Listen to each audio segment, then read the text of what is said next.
Αν είναι δυνατόν. Αν είναι δυνατόν, τα κατέστρεψες όλα. Πώς κάνεις έτσι, αδελφέ μου? Ελενίτσα, 4 μήνες τους πάλευα αυτούς τους πελάτες και ήρθες εσύ και τα κατέστρεψες όλα. Σιγά το πράγμα. Ποιος θα μου πληρώσει εμένα τη ζημιά? Πώς κάνεις έτσι, αδελφέ μου? Θα τα χαλάσουμε τώρα για μερικά ευρώ. Θα στο πληρώσω εγώ. 30.000 ευρώ. Μισό λεπτό.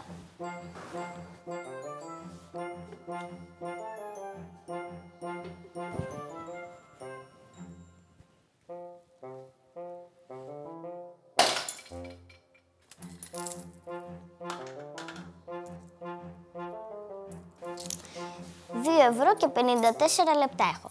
Πάρτα και μέχρι να μάθω την αλφαβήτα θα σε έχω ξεχρεώσει. Ελενίτσα, σοβαρέψου, μεγάλωσες πλέον. Τι έκανα? Έτσι είμαι.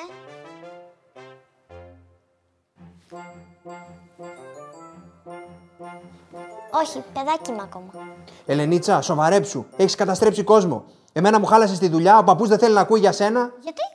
Γιατί του άνοιξες το χρηματοκιβώτιο. Ήθελα να πάρω το χαρτζηλίκι μου. 15.000 ευρώ. Τι να κάνω, αδελφούλη, έχω έξοδα. Έχω παιδί να θρέψω. Ποιο παιδί έχεις να θρέψεις? Δεν αντέχω άλλο. Και εξάλλου, από κάπου πρέπει να φροντίσω για το μέλλον μου. Από ποιον θα περιμένω? Η μαμά συνέχεια λείπει ταξίδι. Και ως γνωστόν, εσύ είσαι επίτουρας. Λοιπόν, αυτό ήτανε. Πας μέσα, μαζεύεις τα πράγματά σου και φεύγεις από εδώ μέσα. Πας στη μάνα μας. Εγώ δεν σε αναλαμβάνω άλλο. Από εδώ και πέρα θα είσαι μόνο μαζί της. Όχι, αδελφούλη, εγώ δεν φεύγω. Γιατί θα ανοίξω πάλι καμιά ντουλάπα και θα βρω την ερωμένη του πατριούλη πάλι και θα γίνει χαμός. Το κυνήγι της χαμένης ερωμένης το έχει κάνει το σπίτι του. Ελενίτσα, σήκω και φύγε από εδώ μέσα τώρα. Τελείωσε. Όχι, αδελφούλη, εγώ δεν φεύγω. Πάω στο δωμάτιό μου γιατί με σύγχυσες.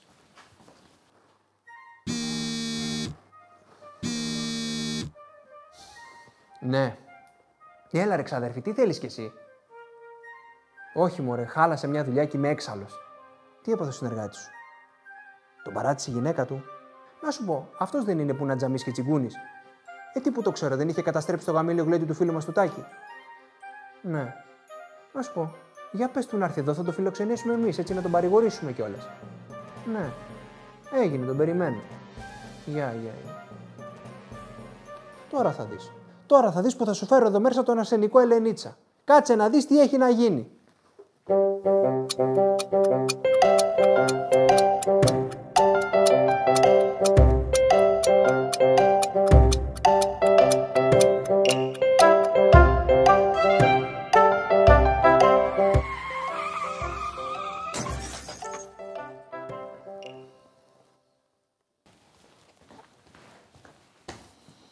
Αδελφούλη, θέλω να μιλήσουμε. Σε ακούω. Αυτό που έγινε πριν δεν μου άρεσε καθόλου και δεν θέλω να δώσουμε συνέχεια. Ό,τι πεις. Θα σε συγχωρέσω, εάν όμως μου ζητήσεις μια μεγάλη συγγνώμη γονατιστός και μου δώσεις ένα μικρό ποσό για κάποια έξοδα που έχω. Θα τα ξεχάσω όλα. Γιατί πόσα μιλάμε? Όχι πολλά, 50.000 και είμαστε εντάξει. Βεβαίως. Πάρε τώρα 2 € και 54 λεπτά και θα στα δώσω όλα σιγά σιγά. Μέχρι να μάθεις την αλφαβήτα θα σε έχω ξοφλήσει. Σήμερα μάθαμε το ωμέγα. Ποιος είναι, δεν περιμένω κάποιον. Ένας γνωστός μου. Α, και να μην φέρνεις γνωστούς σου χωρίς να με ρωτήσεις. Ό,τι πεις. Να με κι εγώ. Οπα. Εσύ πρέπει να είσαι ο Αλέξανδρος. Και εσύ πρέπει να είσαι ο Σταύρος. Χάρηκα. Σταύρος Δαλάκας. Την Κατερίνη την Δαλάκα την έχεις? Συναντήσει 3 φορές στον δρόμο. Κι εγώ μία. Εμένα μου μίλησε κιόλας. Πολύ με συμπάθησε. Εμένα πάλι καθόλου. Γιατί? Γιατί εγώ της είπα να πάμε για ένα καφέ. Ή για ένα φαγητό. Ή στο σπίτι μου. Ή ένα τρίμερο σε έναν εξωτικό προορισμό τέλος πάντων. Πού της είπες να πάτε? Μπαχάμες. Α, γι' αυτό. Άμα της έλεγες να πάτε λίγο πιο κάτω, στον Άγιο Δομήνικο, θα σου έλεγε σίγουρα ναι. Κοίτα να δεις, το χάσαμε το κορμί ρε πατριώτη για λίγα χιλιόμετρα. Τι ψωνάρα είσαι, αδελφέ μου. Αυτό το μπρελόκ που βλέπεις είναι η αδερφή μου, η Ελενίτσα. Μπρελόκ από εδώ ο Σταύρος Δαλάκας. Γιούχου Δαλάκα. Γιούχου Ελενίτσα, κολλάτο. Αχ, θα λέω δυνατό. Και πού είσαι ακόμα? Δεν πάμε να κάτσουμε? Άντε ρε παιδιά, να σας πω και τον πόνο μου. Έλα, κάτσε, στά στο σπίτι σου. Α, να σου πω, πριν από λίγο ακούστηκε ένα θόρυβος απ' έξω. Μήπως άκουσες τι έγινε? Δεν θα το πιστέψετε. Την ώρα που πήγα να παρκάρω, πήρα σβάρνα ένα αυτοκινητάκι που ήταν παρατημένο εδώ από κάτω. Το αυτοκινητάκι μου. Του έριξα μία, αλλά μην αγχώνεσαι. Με λίγο σελοτέιπ θα το φέρω. Τι ιδέα είχα ο κερατάς. Μα κι αυτός που πήγε και τ' άφησε δηλαδή. Πού να το δω με το φορτηγό που έχω. Τι μάρκα είναι τα μάξι σου? Smart. Το διέλυσε. Τόσο χάλια, Να φανταστείς οι μπροστινές ρόδες πήγανε στο πορπαγκάζ. Και δεν χαίρεσαι, τώρα θα έχεις 3 ρεζέρβες. Σωστά, δεν το είχα σκεφτεί έτσι. Συγγνώμη, δικό σου ήταν, Δηλαδή τώρα πρέπει να σε αποζημιώσω. Εννοείται, δαλάκα. Λοιπόν, άντε. Επειδή είμαι και ανοιχτοχέρης, πάρε 10 ολόκληρα λεπτά να έχεις να ξοδεύεις. Ούτε τσιμούχα δεν μπορώ να πάρω με αυτά όμως. Έλα ρε Λενίτσα, σου έδωσα κι εγώ 2,5 ευρώ πριν, μια χαρά σε βγάζει. Τι θα τα κάνει τόσα λεφτά, μικρό παιδί.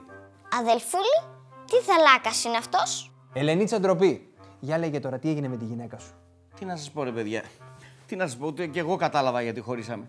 Ξυπνάμε χθες το πρωί και μου λέει θα παραγγείλω καφέ. Της λέω εσύ στα καλά σου. Θα δώσουμε 4,5 ευρώ συν 3 λεπτά μπουρμπουάρ στον τελιβερά για να πιούμε καφέ. Θα σου φτιάξω εγώ. Πάω στην κουζίνα, ανοίγω το ντουλάπι, παίρνω το κουτάκι με τον καφέ και κάνω το μοιραίο λάθος να γυρίσω και να δω την τιμή. Πόσο κόστιζε? 300.000. Παίρνω τη ζάχαρη, κοιτάζω από κάτω 200.000. 500.000 ευρώ για να ανοίξει το μάτι σου. 500.000 δραχμές. Τι είναι οι δραχμές? Καλά, από πότε τον είχε τον καφέ? Επί Πασόκ τον είχα πάρει. Τότε είχε κερδίσει ο πατέρας μου 10 εκατομμύρια στο χρηματιστήριο. Μου έδωσε εμένα τα 5. Πω, λέω, θα βγω για ψώνια. Πήγα, ψώνιζα, μιλάμε. Πρέπει να δώσα και 500 δραχμές εκείνη τη βόλτα. Ξεπέρασα τον εαυτό μου. Καλά, και από τότε δεν τον έχει πιει τον καφέ? Δεν μου πήγαινε η καρδιά να δώσω 500 δραχμές για να ανοίξει το μάτι. Μην το συζητάς. Της λέω, είσαι στα καλά σου. Θα πληρώσουμε μια περιουσία για να ανοίξει ένα το μάτι σου. Θα σου φτιάξω εγώ ένα ωραιότατο νεράκι περιποιημένο μισό-μισό. Ευτυχώς που δεν τις έβαλες και από την τουαλέτα. Το είχα προσπαθήσει μια άλλη φορά, αλλά το κατάλαβα όταν το δοκίμασε. Μη συνεχίζεις. Έχω φάει μια φρουτόκρεμα και θα τη βγάλω. Μου λέει, τέρμα. Αυτή είναι η σταγόνα που ξεχύλισε το ποτήρι. Ήθελε, δεν ήθελε, την έκανε πάλι τη πατάλη τη. Θέλει τον πανάκριβο το καφέ, ξεγυλίζει και τα ποτήρια. Πες το ψέματα, έρχεται ο λογαριασμός στο τέλος του μήνα, πληρώνει ο δαλάκας από το μισθό της. Αλήθεια, Μα. Μου λέει, μάζεψα και φύγε από το σπίτι. Στο σπίτι τη μένατε? Όχι στο ενίκιο. Και αυτό εγώ το πλήρωνα από το μισθό της. Εσύ τι δουλειά κάνεις? Άνεργος είμαι. Με φιλανθρωπίες ασχολούμαι. Είμαι πολύ ψυχοπονιάρης. Είχα ιδρύσει μια μη κυβερνητική οργάνωση. Αυτός ο άνθρωπος. Μάζευα ρούχα, παπούτσια, τρόφιμα και τα έδινα στους φτωχούς. Και την έκλεισες? Όχι, μωρέ. Με κάλεσε μια μέρα ο εισαγγελέας και μου λέει και καλά ότι καταχράστηκα χρήματα, ότι παίζω στο καζίνο, ότι τα ρούχα και τα παπούτσια πουλιούνται στη μαύρη αγορά στο μοναστηράκι και γενικά ότι έκλεβα. Ενώ εσύ δεν είχες καμιά σχέση με όλα αυτά? Όχι εγώ, ο άλλος. Ήσουν ξεκάθαρος από την αρχή, δεν μπορείς να πεις. Παρ' όλα αυτά, έφαγα 10 χρόνια φυλακή. Και έκατσες 10 χρόνια μέσα. Όχι βέβαια, με την υφόρον απόλυση, τα μεροκάματα και την καλή διαγωγή, σε 5 μήνες ήμουν έξω. Για να κάτσεις στη φυλακή τη σήμερα ημέρα πρέπει να έχεις γερό δόντι. Άστε, το μετάνιωσα μετά γιατί ξέρεις τι είναι να είσαι αραχτός και να στα πληρώνουν όλα. Καλά, και αυτό το τεφαρίκι το άφησε η γυναίκα σου να φύγει μέσα από τα χέρια της. Πες τα ρε μεγάλε, εγώ στα καλύτερα την πήγαινα. Σε όλες τις συναυλίες, εμείς απ' έξω με πλαστικές καρακλίτσες και ξηρούς καρπούς να ακούμε μουσική. Στις ταινίες πρώτης προβολής στο σινεμά, εμείς στην απέναντι ταράτσα με πασατέμπο να βλέπουμε ωραία ταινία. Μέχρι και ταξίδι στη Γερμανία προσπάθησα να την πάω το 2016. Αλλά δεν μας άφησαν οι Ευρωπαίοι. Γιατί δεν είχατε διαβατήρια? Όχι, είχαν κλείσει τα σύνορα. Μία εβδομάδα κάτσαμε στην Ιδωμένη, αλλά τελικά οι Σκοπιανοί δεν άνοιξαν σύνορα. Εγώ πάντως την προσπάθειά μου την έκανα. Δεν αντέχω άλλο. Να σου πω, σκέφτηκες να την πας με βάρκα στην Τουρκία? Τόσες έρχονται από εκεί. Άμα πάει και μία θα το καταλάβει κανένας. Μεγάλε, ωραία ιδέα, πώς δεν το σκέφτηκα. Γιούχου, ψυχολόγε, θέλω να κλείσω 4 συνεδρίες back to back. Πάω την πάρω τηλέφωνο να της το πω. Σίγουρα θα τα ξαναβρούμε. Όχι, δεν θα πας. Δηλαδή, θέλω να πω, ας την ερεμήσει 2-3 μέρες και της το λες μετά, δεν θα χαθείτε. Λες, μάλλον έχεις δίκιο. Λοιπόν, πάω τις βαλίτσες μου στο δωμάτιο. Μη μου πες ότι θα τον φιλοξενήσουμε κιόλας. Ελενίτσα, δεν μπορώ να τον διώξω τον άνθρωπο, δεν είναι σε καλή κατάσταση. Χώρισε με τη γυναίκα του και όχι τίποτα άλλο. Δεν φταίει κιόλας ο κακομοίρης. Και πού θα μείνει? Στο δωμάτιό σου. Τι? Πού θες να κοιμηθεί, δεν έχω που άλλο να τον βάλω. Και γιατί δεν δεν κοιμάται στο δικό σου δωμάτιο? Γιατί στο δικό μου κοιμάμαι εγώ. Και το παιδάκι που θα κοιμηθεί? Τι έκανε πάλι ο Δαλάκας? Ρε παιδιά, δεν θα το πιστέψετε. Την ώρα που έμπαινα στο δωμάτιο με τις βαλίτσες, τράκαρα πάνω στην τηλεόραση. Βγήκε και αυτή ξαφνικά, δεν την είδα. Μεγάλη ζημιά. Ω, αφού να φανταστείς και ο Ευαγγελάτος που έπαιζε εκείνη την ώρα έπαθε κάταγμα. Κι εγώ που θα δω τα στρουμφάκια? Μην αγχώνεσαι, με λίγο σελοτέιπ θα τη φέρω. Τι ιδέα είχα ο κερατάς. Δεν θα το πιστέψετε. Τι έκανες πάλι, ρε Δαλάκα? Δεν θα το πιστέψετε. Πάλι τα ίδια, ρε Δαλάκα. Όχι πάλι, ρε Δαλάκα. Μην αγχώνεσαι, με λίγο σελοτέιπ θα τη φέρω. Δεν θα το πιστέψετε. Τι ιδέα είχα ο κερατάς. Είχα φοβερή ιδέα πάντως. Δεν θα το πιστέψετε. Μην αγχώνεσαι, με λίγο σελοτέιπ θα το φέρω. Δεν αντέχω άλλο. Αυτός έχει διαλύσει όλο το σπίτι. Είναι χειρότερος και από μένα. Όχι και χειρότερος από σένα, ρε Ελενίτσα. Πρέπει να μείνει τουλάχιστον 10 χρόνια εδώ για να σε ξεπεράσει. Διώξ' τον, αδελφούλη, διώξ' τον. Αυτός σχεδόν ισοπαίδωσε το σπίτι. Ελενίτσα, δεν μπορώ να το διώξω. Ο άνθρωπος είναι πολύ πληγωμένος. Δεν το βλέπεις που δεν μπορεί να πάρει ούτε τα πόδια του ο κακομοίρης.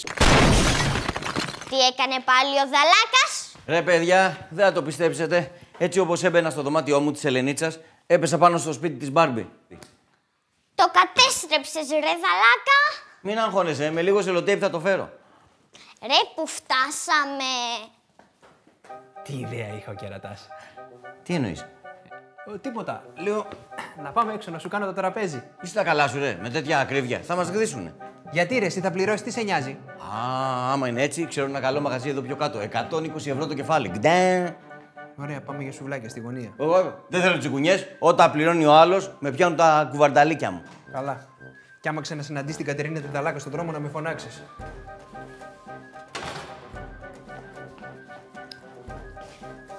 Εδώ θέλει δραστικά μέτρα.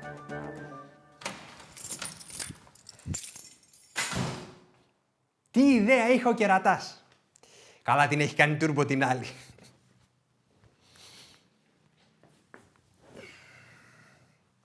Ναι. Έλα ρε ξαδερφή. Τι κάνεις? Μια χαρά ο συνεργάτης σου. Άμα δεν μίλαγε κιόλας ότι θα καταλαβαίναμε ότι έμενε στο σπίτι μας. Την Ελενίτσα έχει τρελάνει λίγο, αλλά εντάξει. Καλά της έκανε. Πρέπει να καταλάβει ότι έχει μεγαλώσει πλέον. Δεν μπορεί να μας πάει μια ζωή τα νεύρα. Άσε με μωρέ, τόσα χρόνια τα ίδια και τα ίδια μου έχει πιει το αίμα. Δεν την αντέχω άλλο. Με έχει φέρει σαν εδώ. Πρέπει να αρχίσει να οριμάζει πλέον. Δεν μπορούμε να τρέχουμε μια ζωή πίσω της. Λοιπόν, σ' αφήνω. Πάω στο σουβλατζίδικο να μαζέψω το Δαλάκα. 8 δίπιτα έφαγε. Τι εννοείς? Όχι, γιατί να τα ξαναβρούνε με τη γυναίκα του. Κλείσε, πάω από εκεί να τους τα ξαναχαλάσω. Κλείσε, κλείσε. Ρε γαμώτο, θα μας χαλάσει τη δουλειά.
Μα τι τρελές αυτές οι γυναίκες, να θέλει να μου πάρει το Δαλάκα μου μέσα από τα χέρια. Έλεος. Τέλος πάντων, έστω και αυτό ήταν ένα καλό μάθημα για την Ελενίτσα. Ας ελπίσουμε ότι θα βάλει μυαλό. Ελενίτσα.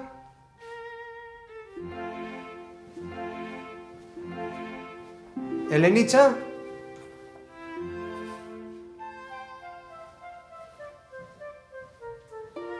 Πού πήγε?